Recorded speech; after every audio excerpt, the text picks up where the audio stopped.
মূল্য অস্থিরতার এই সময়টাতে বদলে গেছে মানুষের খাদ্যাভ্যাস। সচরাচর 7 দিনের 7 সওদা একটি দিনে সেরে নেওয়ার রুটিনও এখন অতীত অনেকাংশেই। সাপ্তাহিক ছুটির দিনের বাজার বলতেই আগে ছিল বেশি ক্রেতা বেশি বেচাকেনা। চলতি বাস্তবতায় ভিড় নেই সেই রকম, কমে গেছে একই সাথে বেশি কেনার প্রবণতাও।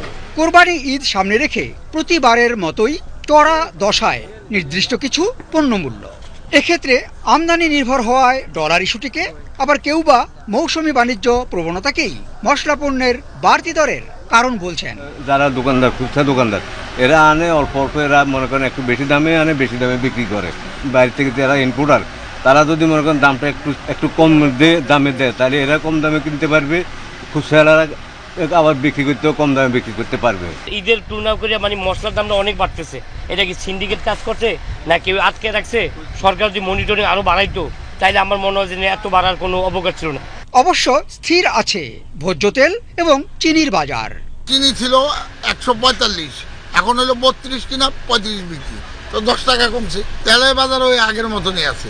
আমরা বডি রেট যেটা তার চেয়ে কমে আমরা সরকারি নির্ধারিত হলো 818 টাকা, আমরা বেচতে যে 800 টাকা।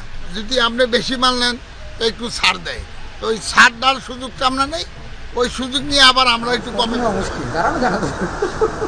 আর নতুন চাউলের সরবরাহ ঠিক থাকায় কমে এসেছে দামও।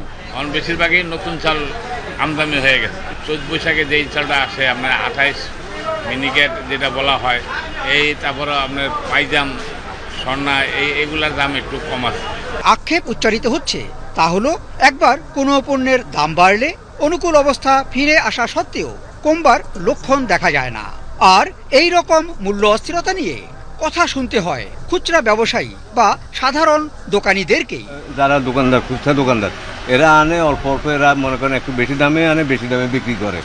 ওদেরকে আমরা দিনে তবে ক্রেতার সঙ্গে মনে করেন একটু কাটাকাটি হয়। সেই ক্ষেত্রে মূল্য কারসাজির বিষয়টি নিয়ে শিকড়ে হাত দেওয়ার প্রয়োজনের দিকটিকেই বড় করে দেখছেন সংশ্লিষ্টরা। বারবারই বলে আসছেন তারা দামের অস্বাভাবিকতা রোধে নজরদারি জোরালো করা হোক মজুতকারী, আড়তদার, মিল মালিক পর্যায়ে। মোট কথা, স্বাভাবিক বাজারের স্বার্থে সব সময়ের জন্যই কঠোর তদারকি বহাল রাখবার তাগিদ উচ্চারিত হচ্ছে জোরে সোরে। শাহেদ জাহিদি, বাংলাদেশ টেলিভিশন, ঢাকা।